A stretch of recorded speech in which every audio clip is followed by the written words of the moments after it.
আমরা খাল এবং জলাশয় উদ্ধারের দিকে মনোনিবেশ করছি। আমরা খুব সহসাই আপনারা আগামী সপ্তাহে দেখতে পাবেন কোন একটা বিল এলাকাতে যাব অবৈধ দখল মুক্ত করতে। সাইট অ্যান্ড সার্ভিসেস প্রকল্প নামে একটি প্রকল্প তারা রাজনৈতিক প্রভাবে অনুমোদন করিয়েছিল। সেখানে 12 একর প্রকল্পের মধ্যে 9 একরই পাহাড়, সেটার ছাড়পত্র আমরা বাতিল করে দিয়েছি। আমি আগামী মাসেই চট্টগ্রামে যাব এবং সেখানে ডিসির সাথে বসে ব্যক্তিগত পাহাড় কতগুলো আছে, খাস পাহাড় কতগুলো আছে, সবগুলোতে কি করে উনি মনিটরিং করবে সেটা নিয়ে আমি আলোচনা করে আসবো। খালগুলোকে পুনরুদ্ধারের একটা কাজ শুরু হয়েছে। খালগুলো 1 মাস 2 মাসে উদ্ধার করা যাবে না, কিন্তু প্রধান প্রধান খালগুলো কোন খালগুলোতে আমরা প্রথম হাত দিব, আমরা কি করে কাজের বিনিময়ে খাদ্য এরকম লো কস্ট কর্মসূচির মাধ্যমে খালগুলোকে উদ্ধার করব, কি করে লোকাল মানুষদেরকে ইনভলভ রাখবো। আপনি দেখবেন একটা খাল উদ্ধারের পরে আবার যেই কে সেই আবর্জনায় ওটা ভরে যায়। আমরা খাল এবং জলাশয় উদ্ধারের দিকে মনোনিবেশ করছি। আমরা খুব সহসাই আপনারা আগামী সপ্তাহে দেখতে পাবেন কোন একটা বিল এলাকাতে যাব অবৈধ দখল মুক্ত করতে। এইগুলো না করলে তো পরিবেশটাকে আমরা ঠিক করে আনতে পারবো না, কিন্তু সবটা আমরা একসাথে ধরতে পারবো না, আমাদের সময়ও তো অনেক নেই। শুরু করবো। আপনাকে আরেকটা কথা বলি, ইতোমধ্যে কিন্তু আমরা গৃহায়ন এবং গণপূর্তর অধীনে সাইট অ্যান্ড সার্ভিসেস প্রকল্প নামে একটি প্রকল্প তারা রাজনৈতিক প্রভাবে অনুমোদন করিয়েছিল। সেখানে 12 একর প্রকল্পের মধ্যে 9 একরই পাহাড়, সেটার ছাড়পত্র আমরা বাতিল করে দিয়েছি। হবিগঞ্জে একটা টিলা কাট ছিল, সেটা আমরা বন্ধ করতে পেরেছি। আমাদেরকে চট্টগ্রামে আদালতের যে আদেশগুলো আছে সেগুলো বাস্তবায়নের জন্য ডিসি মহোদয়দেরকে বলে দেয়া হয়েছে। তো বাংলাদেশে আসলে কাটার মতন পাহাড় আর নেই।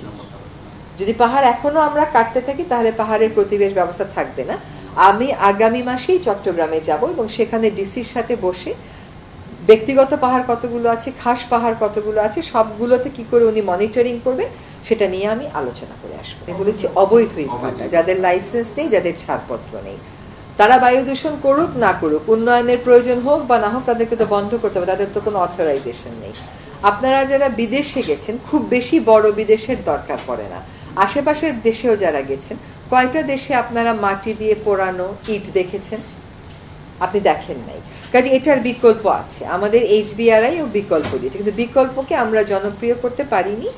সেখানে একটা অবস্থান নেওয়া হয়েছে যে 2025-এর মধ্যে সকল সরকারি নির্মাণ কাজে ব্লক ইট ব্যবহার করা হবে। সেখানে মধ্যে আপনার ব্লক ইট প্রস্তুত করার ক্ষেত্রে যে উপাদানগুলো লাগে সেগুলো আমদানির বিষয় আছে। আমরা সকলেই জানি যে আর্থিক একটা বিশেষ অবস্থার মধ্যে দিয়ে আমরা পার হচ্ছি। অবৈধ ইটভাটাগুলোর ব্যাপারে আমরা কোনো সহানুভূতি দেখাবো না। অবৈধ ইটভাটাগুলো যদি আমরা বন্ধ করে দিই তাহলে উন্নয়নে কোনো নেতিবাচক প্রভাব পড়বে বলে আমি মনে করছি না। কিন্তু 2-1টা জায়গায় এক্সাম্পশন অলরেডি দেয়া আছে, যেমন রাস্তায় যখন ইট লাগবে সেগুলো চলবে। আমি মনে করি বৈধ ইটভাটাগুলোর থেকে সেগুলো আসতে পারবে, সেগুলোর জন্য অবৈধ ইটভাটার আপনার প্রয়োজন নেই। খামেরা তো দাগ হয় কিভাবে? এই যে ভাবি, দাগও যাবে রাগও যাবে, নিন চাকা সুপার হোয়াইট।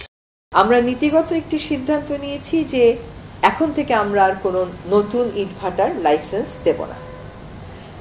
যেগুলো তারপরের কাজ হবে, যেগুলো অবৈধ সেগুলোর ব্যাপারে ব্যবস্থা নেওয়া। তারপরের কাজ হচ্ছে যে সরকারের কি পরিমাণ ইট লাগে, এটার বিকল্প কি হতে পারে ওইটা বের করা, এবং তারপরে বাকি ইটভাটাগুলোকেও ফেজ আউট করা। এবং সেখানে ইটভাটার মালিকেরা যদি ব্লক ইটের দিকে যেতে চান তাদেরকে কিরকম প্রণোদনা দিতে হবে, কি ধরনের আর্থিক সহায়তা দিতে হবে, সেটাও তো আমরা চিন্তা করব।